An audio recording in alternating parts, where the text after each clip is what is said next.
దృశ్యం ఒకటే, భావాలు ఎన్నో. ఒక దృశ్యాన్ని ఇద్దరు వ్యక్తులు చూసినప్పుడు ఆ ఇద్దరి మనసులో ఒకే భావం కలగాలని లేదు. ఒకరికి ఒకలా, మరొకరికి మరొకలా అనిపించవచ్చు. తెలుగు సాహిత్య చరిత్రలో దీనికి ఒక మంచి ఉదాహరణ ఉంది. భావాలకు ప్రాధాన్యత ఇచ్చిన భావకవితా యుగంలో అందరూ భావకవులు పుట్టుకొచ్చి భావ విప్లవాన్ని సృష్టించారు. విప్లవం అని ఎందుకంటున్నానంటే, అంతవరకు ఒక కవితా సంప్రదాయంగా వస్తున్న భావాలను కాదని కొత్త ప్రయోగాలు ఏవో చేయబోయారు గనుక. ఉదాహరణకి, పువ్వు మీద వాలే తుమ్మెదను చూసి ప్రియురాలి అధరామృతాన్ని గ్రోలటానికి వచ్చిన ప్రియుడిగా ఒక శృంగార భావన ప్రబంధ కవులకు వస్తే, ఈ భావకవులకు తల్లి దగ్గర పాలు తాగటానికి వచ్చిన బిడ్డగా భావన వచ్చింది. అలాగే ఎండాకాలంలో ఆకాశంలో ఎర్రగా మండుతున్న సూర్యుడు కణకణ మండుతున్న అగ్నిగోళంగా ప్రాచీన కవులకు కనిపిస్తే, నవ్య కవితాయుగపు కవులకు బాగా ఎర్రగా కాలిన అప్పడంలా కనిపించాడు.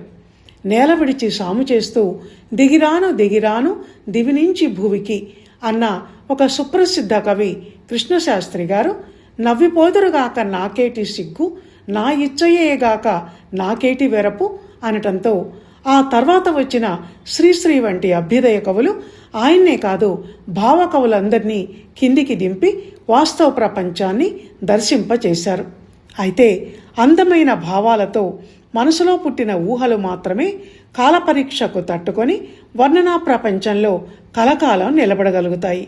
విపరీత పోకడలు, పిచ్చి పిచ్చి అర్థం పర్థం లేని భావాలు మాత్రం ధాన్యాన్ని చేటతో చెరుగుతున్నప్పుడు ఊక గాలికి ఎగిరిపోయినట్టు ఎగిరిపోతాయి. వర్ణనలు, పోలికలు, భావాలు మాత్రమే కాదు, ఒక్కో దృశ్యం భిన్న విభిన్న అభిప్రాయాలను చూపర్లకు కలిగిస్తుందనటానికి ఈ మధ్య నేను ఒక యూట్యూబ్ వీడియోలో చూసిన దృశ్యం గురించి చెప్తాను. స్కూల్స్ తెచ్చారు కదా ఇప్పుడు. ఒక స్కూల్లో ఒక టీచరు విద్యార్థులకు ఒక్కొక్కరికి హారతిచ్చి బొట్టు పెట్టి స్కూల్లోకి ఆహ్వానిస్తుండటం ఆ దృశ్యం.